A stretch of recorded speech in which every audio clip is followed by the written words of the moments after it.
disputes the existence of organizations with secret rituals and elaborate rules, but some claim their members have more than secrecy on their minds.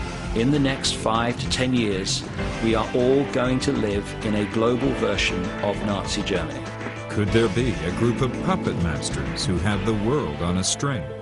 Basically, all the conspiracy theories about secret societies wanting to take over the world are wrong.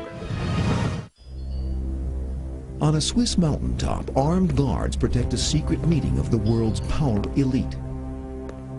At Yale University, the scions of America's first families confess their sexual exploits from a gruesome coffin.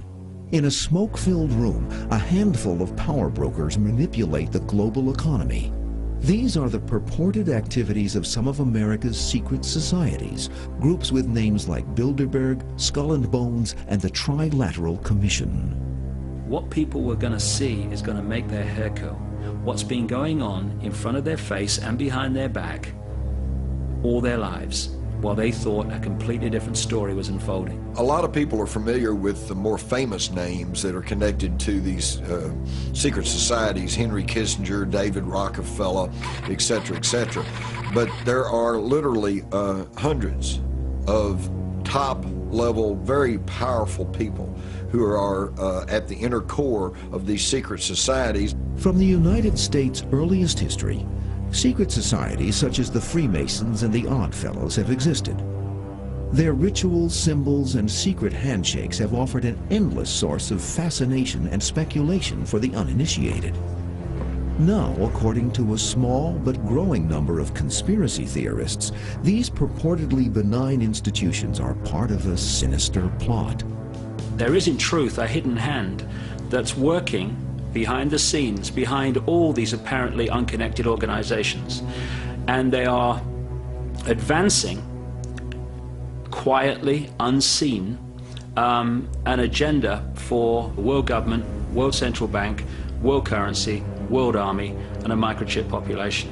And it's not done openly, because if we knew that was the agenda, we'd scream very loudly. And you go look through history, and history is just one long list of conspiracies. In fact, I often tell people, if it's not an act of God, it's a conspiracy.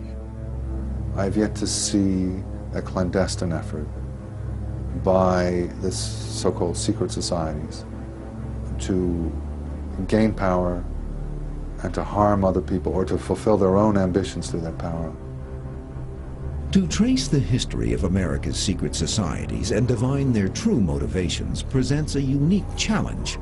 By its very definition, a secret society is secret, and its rituals and symbols are not easily uncovered. There are thousands of books, media reports, and internet sites all professing to know the true history of these societies, but few agree on what that truth is. It's a kind of pseudo-scholarship. It has the form of real scholarship, but it doesn't follow any of the logical rules that are required by scholarship. Although there are hundreds of secret societies operating in the United States, there are a few whose names appear frequently. They are the Freemasons, Skull and Bones, the Council on Foreign Relations, the Trilateral Commission, and the most secretive of all, Bilderberg. Although many of these groups have a public face and diverse membership roles, conspiracy researchers like David Icke believe these groups are all controlled by one elite group. The structure by which the world is controlled by a few people, literally a handful at the very top, is like Russian dolls, one doll inside another, inside another, inside another. I call this web in which they all fit, the Illuminati, the illuminated ones, illuminated into knowledge that the rest of us don't get. And that Illuminati has been manipulating for centuries to bring about what is now appearing before our eyes. The notion of a few hands that surreptitiously pull all the strings is not new. It is as old as the oldest secret societies. With some of the most famous people in the world today, you find that their rituals are an absolute mirror of the ones that were carried out in Babylon, in Egypt, and the ancient world in general. It's an unbroken span of manipulation from the far ancient world to the present day. While it's difficult to pinpoint when the world's first secret societies were formed, cuneiform tablets from the Sumerian civilization may suggest it is as early as 2500 BC.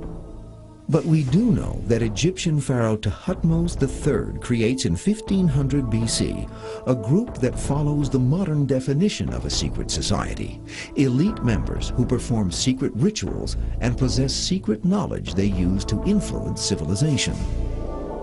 They were the people that built the fantastic structures like the pyramids and stuff with knowledge that a primitive people would never have been able to do. The reason a lot of the ancient knowledge had to be kept secret was simply because the knowledge they had would have empowered the people. And that is not what the ruling leadership desired. By the end of the first millennium AD, one small group of 9 French crusaders form under the name Knights Templar. Now, the official story is that they were created to protect pilgrims visiting the Holy Land, right? Well, there's 9 of these guys for 9 years. I mean, they're going to protect a lot of pilgrims. Of course, it was a cover story. They went to Jerusalem and they stayed there for 9 years, and they were searching for something, and it seems they found it, whatever it was. And suddenly things changed very rapidly. This small little 9-man organization started to massively expand.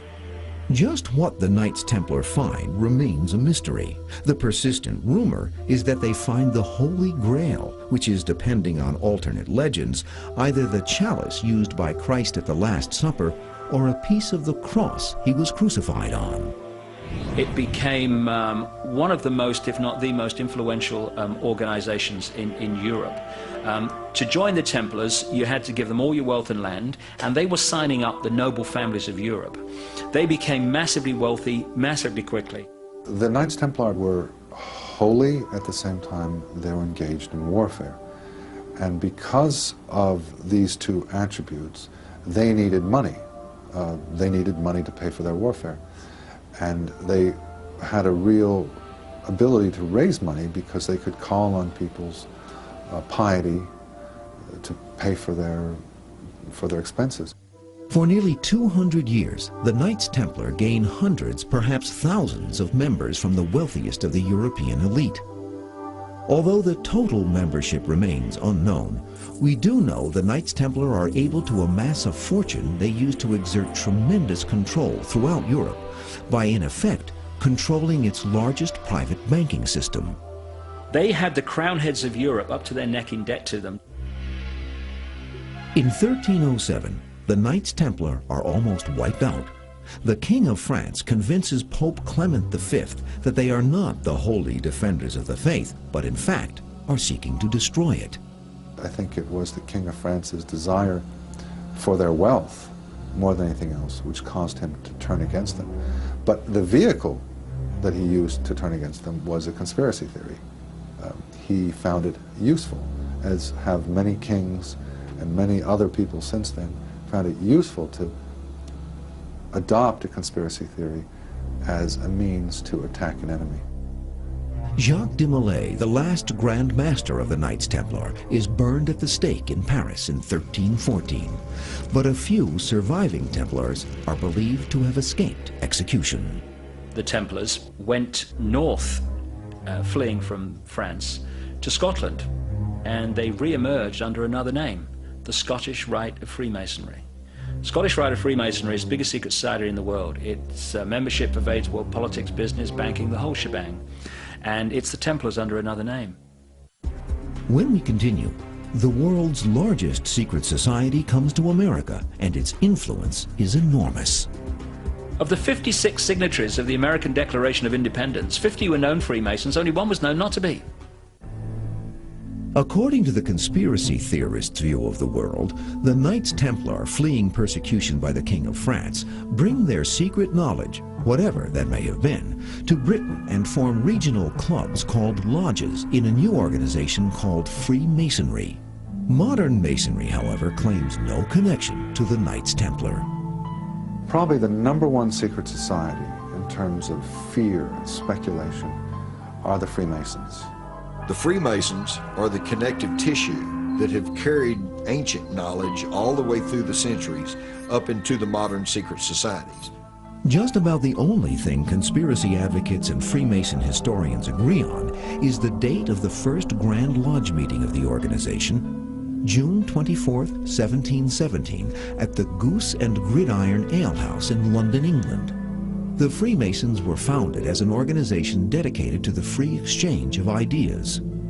That might sound simple and obvious today, but there weren't many such places where individuals could get together and freely discuss the issues of the day. And almost from its inception, there are conspiracy theories about the Freemasons' hidden agenda. They were seen as subversive by the autocratic kings who ruled at that time, who fostered theories about how subversive and evil these lodges were, whereas in fact they were nothing of the sort. Freemasons arrive in America as early as the 1730s, and very quickly they establish a membership roll of prestigious colonists. Of the 56 signatories of the American Declaration of Independence, 50 were known Freemasons, only one was known not to be. George Washington's first inauguration in 1789 was a Freemasonic ritual. Look at the pictures. At the same time that American Freemasons are supposedly using their secret knowledge to create a new country, a Freemason in Bavaria by the name of Adam Weishaupt forms a secret society known as the Order of the Illuminati. The Illuminati were a small group that attempted to apply the ideals of the Enlightenment. They tried to create a just society in a corrupt world, and they wanted to do this all in a private way. Within a few short years, the Illuminati grows to over 2,000 members from throughout Europe. The organization claims to be a forum for free thinkers to discuss political change. But to the rulers of Europe, it is a subversive secret society, and the Illuminati is suppressed just 8 years after its inception in 1784. The Illuminati were simply closed down by the ruler in Austria, and that was that. They went out of business, but not in the imagination of people who fear it. The Illuminati were not just involved, they were the driving force behind the creation of what we now call the United States. Ike and others point to the fact that the Illuminati's symbol, the pyramid with an all-seeing raised capstone, is also a symbol of American governance. The reverse of the Great Seal of the United States had this Illuminati symbol on it. And one of the great frontmen for the Illuminati in the 20th century, Franklin Delano Roosevelt, put it on the dollar bill, this same symbol. And if you look at the words above and below, it actually says, welcoming the arrival of the new secular order, the New World Order. And the New World Order is one of the code names for this Illuminati agenda. Even the most endearing of all American icons is believed by many to be a symbol of the Illuminati conspiracy. The most obvious symbol of the Illuminati through history has been the torch, or the lighted torch, or the flame. Illuminated ones, Illuminati. Now, the most famous lighted torch in the world is the Statue of Liberty, right, in New York Harbor. Now, of course, because of the propaganda, Americans see that as a symbol of they're in the land of the free. That Statue of Liberty was given to New York by French Freemasons from Paris. And in this topsy-turvy world, that is not saying in New York Harbor, look, this is the land of the free. What that's saying is, we're running the show, we're telling you, but you can't see it, can you? I think it's all nonsense. It is nonsense that's repeated and acquires a certain reality because it's repeated decade after decade by so many people, but it doesn't make it more true. The official Freemason history claims no connection to the Illuminati nor any other type of secret inner circle by any other name. In fact, some state that the Freemasons are not a secret society, but an open society with secrets. Now, I don't want anybody to get the wrong idea. I'm not saying that all Masons are sinister conspirators. It's not the case at all. But what Masonic historians and authors have made very, very plain is that they're within Freemasonry, There is a small inner core, an inner circle, if you will, of people who have some knowledge of the true agenda. And then you have a huge outer circle that basically doesn't even know the inner circle exists. Who are the handful of men inside this so-called inner circle?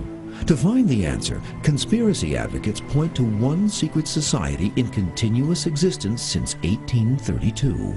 Skull and Bones is a springboard for a young man to be brought in, trained, conditioned, imbued with these doctrines, and then placed into positions of power to carry out the agenda of the older secret societies. The ratio of Skull and Bones members who go on to significant positions of power, either in front of the camera or behind it, is enormous. The Skull and Bones Society does not operate in isolation. It is a strand within the greater web, and an important one in America. Presidents are not elected by ballot, they are selected by blood. When we continue, the bizarre rituals of the Skull and Bones Society and the elite membership that performs them. You were supposed to be able to hear screams, blood-curdling screams coming out of the tomb of Skull and Bones. The Skull and Bones Society is founded in 1832 by 15 seniors at Yale University in New Haven, Connecticut. They establish a secret society with rules and rituals that remain unchanged to this day. Well, secrecy has always been extremely important to Skull and Bones, but there's been a schizophrenic kind of aspect to it. For instance, throughout the early 1900s, the New York Times would often publish, sometimes on the front page, the names of the new Skull and Bones initiates. And the Yale class books would, up until the 1960s, publish the names of each class of Skull and Bones. Still, even though their identities were known, what they did inside the tomb was still supposed to be top secret. The tomb is the Skull and Bones Clubhouse, a three-story, almost windowless brownstone on High Street. When I was an undergraduate, and I lived next to it, it's a very spooky kind of place, and you could project all sorts of fantasies about what sort of spooky and horrific things were going on inside, just from the sense it gave of the intimidating kind of aura it had. 10 years after he graduates in 1968, Ron Rosenbaum sets out to penetrate the confines of this secret society. You would hear all sorts of stories about the initiations that went on, the kind of horrific psychodramas that they would put the initiates through. You were supposed to be able to hear screams, blood-curdling screams coming out of the tomb of Skull and Bones. And there were tales of strange sexual confession encounter groups, guys lying naked in coffins, wrestling in mud piles. Rosenbaum attempts to interview the Bonesmen themselves, but most refuse. Instead, he gathers information from people close to the members, particularly girlfriends who have been given secret information, and some of whom have even been allowed inside. They describe an interior with all the trappings of a late Victorian Gothic fantasy. There is heavy, dark furniture, medieval armor, animal heads, and everywhere there are skulls and bones, including a skeleton bonesman called Madame Pompadour. If you listen to what people have said who've had some experience of that secret society, the Skull and Bones, it is more than just a talking shop. It involves the worship of the skull. A number of reports say that there are niches with human skulls, and whose skulls they are. They're supposedly the skulls of famous people, and there's one skull that was labeled the skull of Geronimo. The reason why skulls and bones figure so prominently in it is a kind of strain of imagery that dates back to Masonic societies in Germany, in which it was important for a youth to contemplate his death. The Skull and Bones initiation ceremony is said to be held in April in the tomb's basement. One distinguished member serves as master of ceremonies. Once enrobed, he is known as Uncle Toby. The shortest senior is appointed Little Devil and dons a satanic costume. A bonesman with a deep voice is dressed as Don Quixote. Another is dressed as the college's founder, Elihu Yale. Still another is given papal vestments. It would all be rather funny if it weren't for the fact that among the former bonesmen are 3 presidents: William Howard Taft, George Bush, George W. Bush, numerous senators and ambassadors, industrialists like William Whitney, CIA agents, State Department officials, and publishing magnate Henry Luce.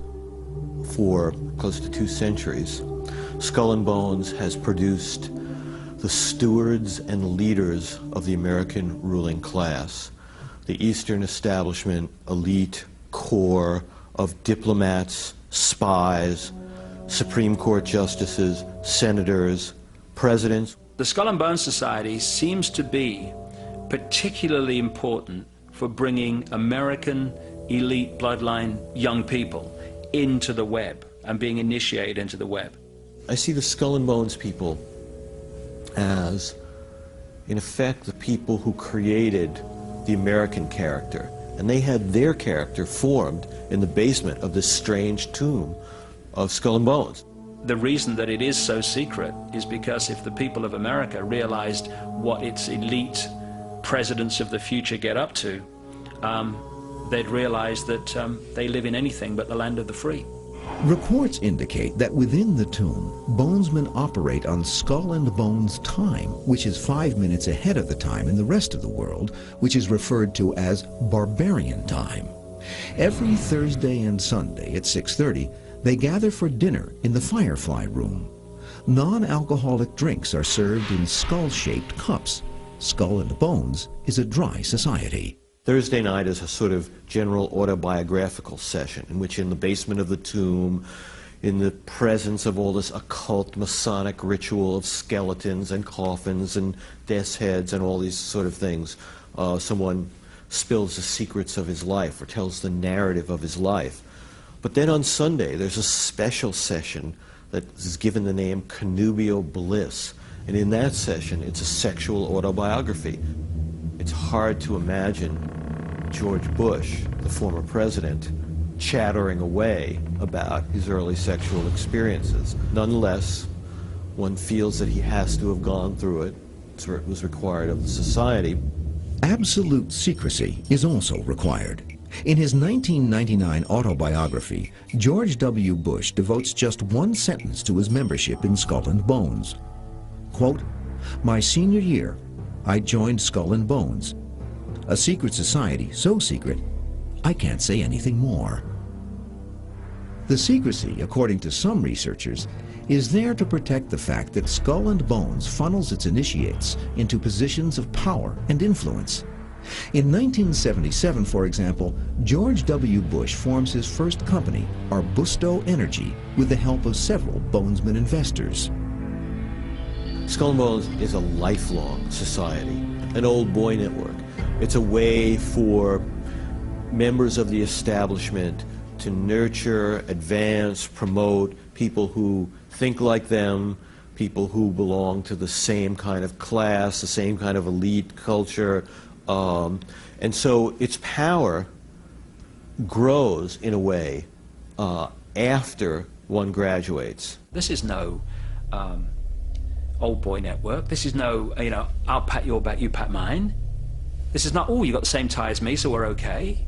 This is a vicious group of interbreeding bloodlines seeking to impose their will and their structure of life upon the global population. My feeling is that Skull and Bones is less a conscious conspiracy, less a cabal than a kind of unconscious community of interests that people who have power in American society tend to gravitate together. A lot of conspiracy theorists take, what I thought was a kind of complex, nuanced view of how power works in America and paint a more lurid picture of a kind of, you know, one world conspiracy. When we continue, Conspiracy's Unholy Three, the three secret societies where the elite go for postgraduate studies in global domination. The actions that these secret societies have propagated through the last century or so have only led to wars, rebellion, dissension, depressions. Conspiracy advocates contend that the world is a web controlled by one spider, the Illuminati, that disseminates a globalist agenda through a network of secret societies. The inner circle of the web is made up of three organizations. The Bilderberg Group, the Council on Foreign Relations, and the Trilateral Commission have an interlocking leadership. The head of the World Bank, James Wolfensohn, is a member of this network. So is the head of the World Trade Organization. So is the Chancellor of Germany. So is the Prime Minister of Britain, Tony Blair, and a stream of Presidents of the United States, Secretaries of State, the last 6 Secretary Generals of NATO. There's something extremely dangerous and alluring about the combination of secrecy and world ambition. What could be more threatening than a group that is in the shadows and trying to dominate your life? The actions that these secret societies have propagated through the last century or so have only led to wars, rebellion, dissension, depressions. The oldest of the three organizations, the Council on Foreign Relations, is founded in 1921. It is simply people interested and involved in foreign policy getting together to meet each other, hobnob, make contacts, hear new ideas, argue with their opponents, the sort of things that people who are engaged in political intellectual life do all the time. Conspiracy theorists disagree and point to one particular event as proof of the Council's hidden globalist agenda. There's no greater example of the way the Council on Foreign Relations has manipulated history than looking at the profound effect that the United Nations has had on the world and its agencies. And the United Nations is with us because of the Council on Foreign Relations. A committee of the Council on Foreign Relations wrote the proposal. They handed it to Roosevelt, and he then announced it as if it was his policy. At the first meeting in San Francisco to launch the United Nations, 74 of the American delegation were members of the Council on Foreign Relations. It is this group, conspiracists contend, that from its founding has also pulled the strings of an American war machine.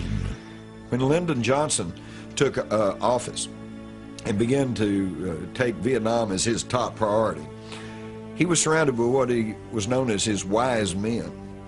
And almost every one of them, to a man, were members of the Council on Foreign Relations and were pushing for that globalist agenda and for their agenda, which included our control over Southeast Asia.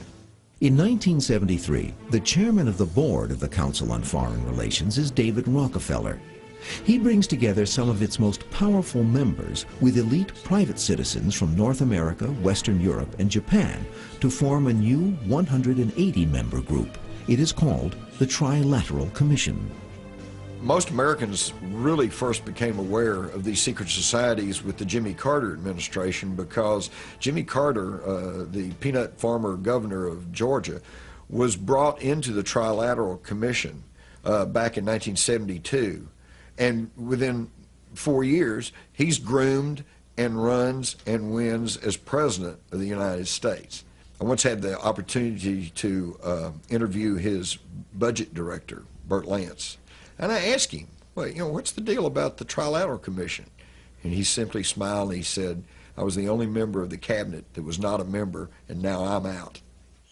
Further proof of the group's influence, according to Mars, comes in 1980 when Ronald Reagan, who is not a member of the Council on Foreign Relations or the Trilateral Commission, runs for president. And he pledged in New Hampshire that if elected, he would investigate these secret societies. He also said that he would never accept the secret society member George Bush as a member of his administration. So he rushes into the National Convention late at night, very unprecedented, and says, I choose George Bush as my running mate. So George Bush, the secret society man, is now in the catbird seat. And then just a month or two after Reagan took office, he's shot. If it wasn't for about that much, it would have hit his heart, and George Bush would have been in years earlier. And when George Bush does become president, his State of the Union address in 1991 contains a three-word phrase that confirms for conspiracy advocates his secret globalist agenda. What is at stake is more than one small country. It is a big idea, a new world order. George Bush, Jimmy Carter, Bill Clinton. When you look at their administrations, apparently different, they are all not just awash, they are drowning in members of the Council on Foreign Relations and the Trilateral Commission. So no matter what the name of the party in power, the coordinating body remains the same. These are groups of people who indeed have influence and in some cases are powerful, but they're not meeting with the goal that they're going to act in a unified way and in a clandestine way to seize power. That's just a complete misreading. But the specter of a secret agenda is raised by the fact that although these groups publish membership lists, agenda notes, and have their own magazines or papers, meetings are officially off the record. To do it openly would get a big backlash from people. Hey, this is a global fascist state. We're not having this. So it has to be done quietly behind the scenes and brought about in stepping stones. There's a distinction between informal discussion and a plot. The goal of the Council on Foreign Relations of Bilderbergers is to foster informal discussion, to allow people to have the freedom to say what they're thinking and not be accountable for it. That's very different from a plot where everyone's getting together and making plans to do something evil. And unfortunately, the conspiracy theorists don't see that distinction. To become a member of the Council on Foreign Relations, you must be nominated in writing by one member, seconded by two other individuals, and approved by the membership committee and board of directors. Pipes, as one of the 3,800 members of the Council on Foreign Relations, says he speaks from experience. There are sometimes petty conspiracies that take place in the secret societies. People working in collusion with their friends to push out someone they don't like. I've never seen, however, any evidence that any of the so-called secret societies want to take over the world. The majority of their membership are very well could be honest, well-intentioned people, okay? But I don't think that they're truly aware of what the inner motivation and agenda really is. And that's where the true secrecy comes in. But the evidence, say conspiracy theorists, is in the fact that the agenda set by these groups becomes reality. I remember covering a Trilateral Commission meeting some years ago in which they advocated a 10-cent a gallon federal tax increase on gasoline in the United States. That meeting ended with their farewell, Monday morning farewell as usual. On Tuesday, the Washington Post came out in favor of, you guessed it. When you've got organizations which bring together the most influential people in power from around the world, who meet in secret, who try as much as they can to keep knowledge of the event quiet, and then their policies become policy in fact in the world, then you start to surely ask very serious questions. And the one group with the best track record for implementing the policies of this secret elite, according to conspiracists, is also the world's most secret society. It is called the Bilderberg Group. The Bilderbergers are the ruling elite of the other secret societies. That's where the real controllers meet to decide the policies that they then take back to the other secret societies. When we continue, who are the Bilderbergers and what is the purpose of their annual secret retreat? I don't think 120 of the world's most powerful men get together to play pinochle. In 1954, Prince Bernhard of the Netherlands invites a group of Western European and North American leaders to a weekend conference at the Hotel Bilderberg in Oosterbeek, Holland. The meeting is held in secret, and they decide to make the conference an annual private retreat, which continues to this day. The Bilderbergers are the most secretive of the modern secret societies. They're so secretive they don't even have a name, much less publish a membership list or anything like that. Now, some of the members are known because they've been observed at their meetings, and some of the members have talked and mentioned some people, so we do have an idea of who attends the Bilderberg meetings, which are heavily under guard, heavily secret. Attendees are believed to include Henry Kissinger, Bill Clinton, David Rockefeller, Tony Blair, Peter Jennings, and an endless list of princes, chancellors, ambassadors, and media magnates. If you try to imagine who went, that's who did go. The annual gathering of about 115 elite leaders is informally known as the Bilderberg or the Bilderbergers, after the hotel where it first met. They take place one weekend a year. They usually take place in some Western European country. Every 4 years, I think they take place in the United States. They're nearly always at resorts. Security for these meetings is extremely tight. In my experience, especially in Europe, quite frequently the military itself is deployed. Then there's a large number of uniformed, armed cops. Jim Tucker is a self-appointed Bilderberg watchdog. At the 1999 conference in Portugal, Tucker tries to get close to the hotel where the meeting is taking place.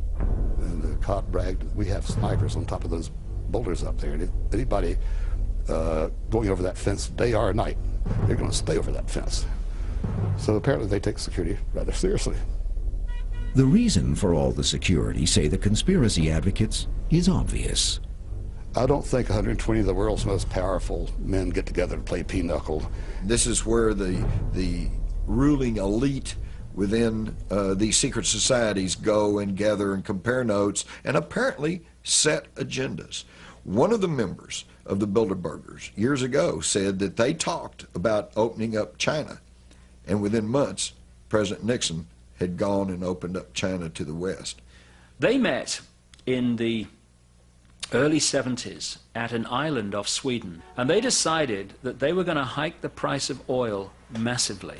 They then went to the Arab oil countries, which they also interconnect with, and they said, look, we're going to hike the price of oil massively. You'll make vast amounts of extra income, but we want you to put it in specific bank accounts that we tell you about.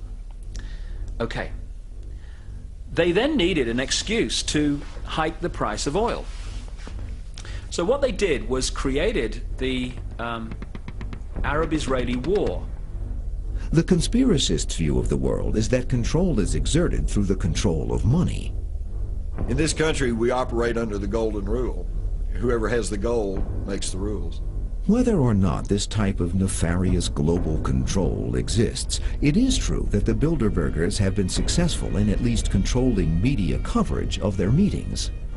Leading media moguls are always invited to Bilderberg conferences, but only under the strict understanding that they will not report on what they hear.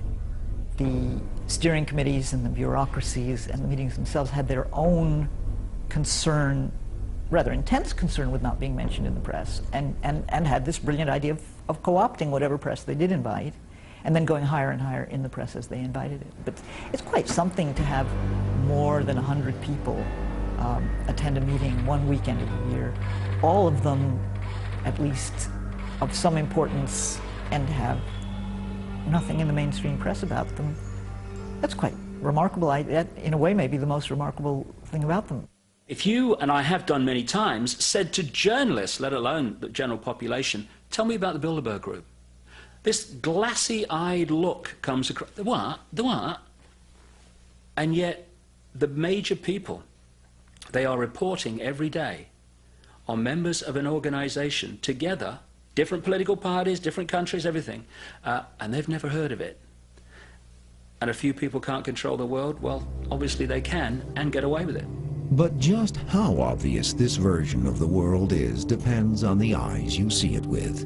And in the history of secret societies, perspective is everything. In the next 5 to 10 years, we are all going to live in a global version of Nazi Germany. If it's a conspiracy, it's not so much a secret conspiracy as the way power operates in America, the way an elite perpetuates itself in a democracy.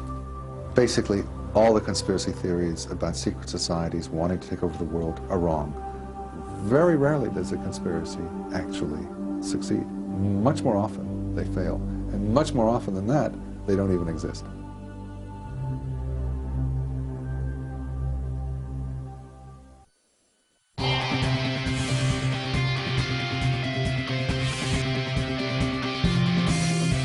There are always going to be surprises. You don't have to speak the language to be able to interact with people. Knowing that can make you look at history in a new and exciting way.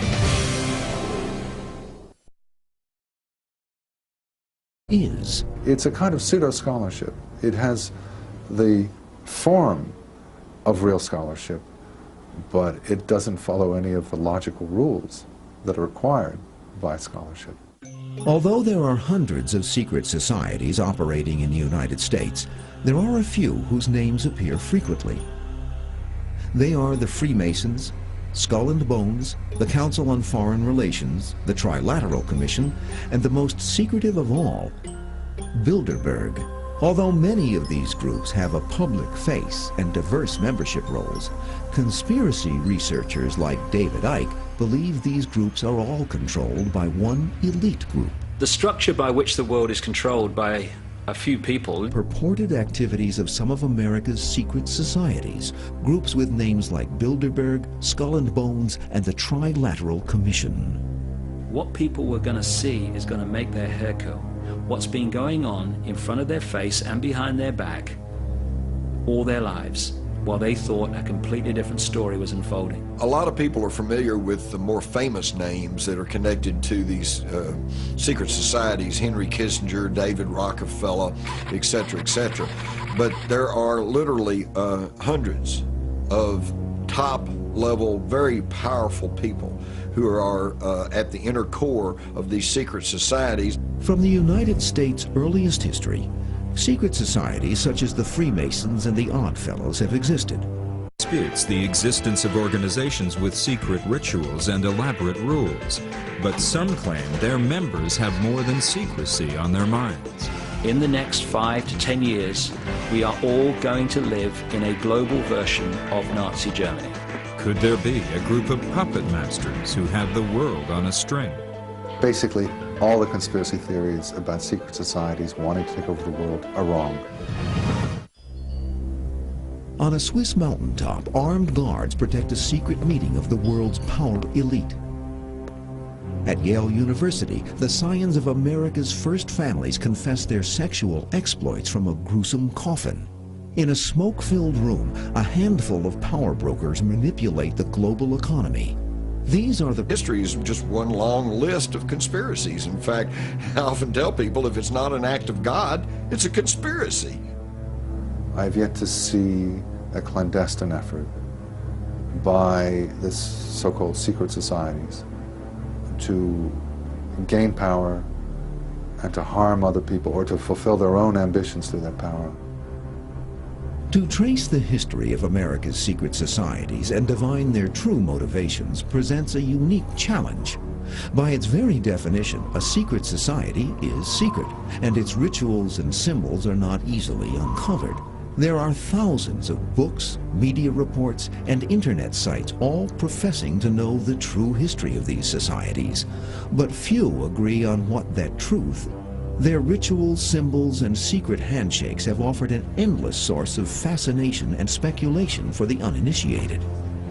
Now, according to a small but growing number of conspiracy theorists, these purportedly benign institutions are part of a sinister plot. There is in truth a hidden hand that's working behind the scenes, behind all these apparently unconnected organizations. And they are advancing quietly, unseen, an agenda for world government, world central bank, world currency, world army, and a microchip population. And it's not done openly, because if we knew that was the agenda, we'd scream very loudly. And you go look through history, and it's